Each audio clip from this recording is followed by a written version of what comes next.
Hello, my name's Jamie from Car Cosmetics. Welcome to Q1's how-to video. So today we've got in a black and red edition Fiesta.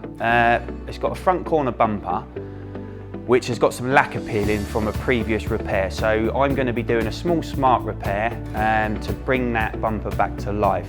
Once that's done, I'm going to be moving around the vehicle panel by panel, doing some paint correction and detailing. After looking at the bumper and the previous repair, I'm not that happy with the finish. I'm going to be repairing the whole corner. The actual damage is local, but I'm going to lacquer the whole half the bumper just to restore some clarity back into the lacquer because it's a bit faded and dull from the previous repair.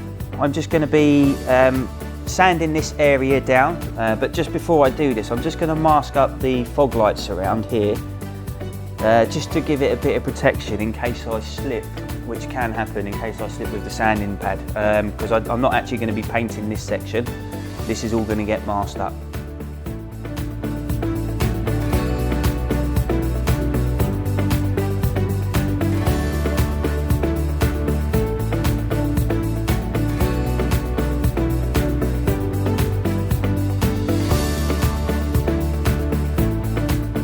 Now all the area's been sanded down using 320, so I'm just going to be using a bit of 1-inch Q1 masking tape to start masking the bumper, around the headlight and around all the trim fitting. I want to keep the primer local, so I'm going to use the Q1 masking drop film and some 1-inch tape to create a loose masking edge. This is a great product purely because you can sort of cover a large area to stop any overspray hitting various panels without having to do 3 or 4 rows of masking paper.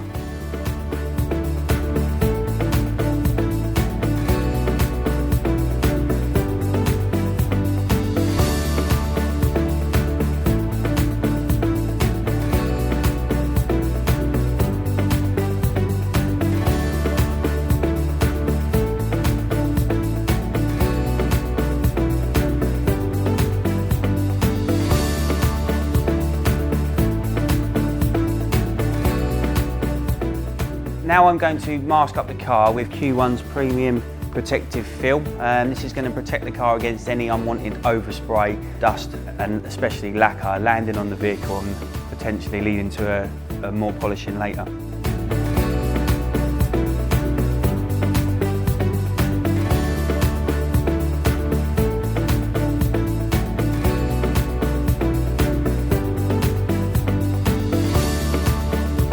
Everything's masked up and protected and we're almost ready for paint, apart from this last little bit. Now I would normally paint and lose the blend behind the number plate, but the number plate is really heavily glued on. So I've had to change what I'm going to do, and there's a little edge next to the number plate on the bumper. And I'm going to use the foam masking tape on this edge, so when it comes to polishing the bumper, it will just sort of blend in lovely, and if the number plate ever come off, that it wouldn't affect the paint job that's behind that.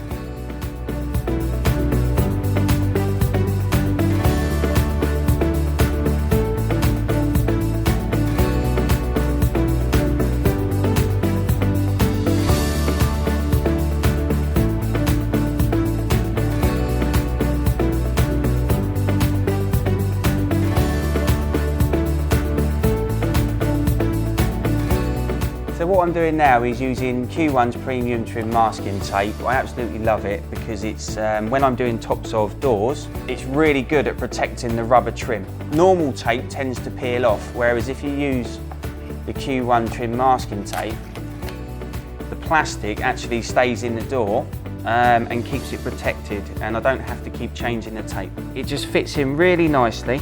And it's quite secure once it's in, so that's what I like about it. It stays in. Once it's in, it stays in. So when I'm polishing, the pad will not tear it away like it would tape if tape was on the edge. One thing I do like doing, which I find really good, is the foam masking tape is really good for the door shuts to keep any compound from going inside the door shut.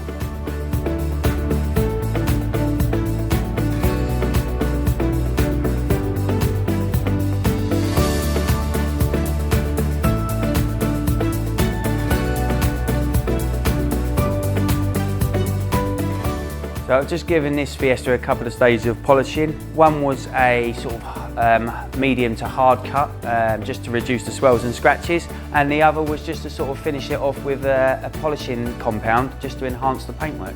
And I'm really happy with the results.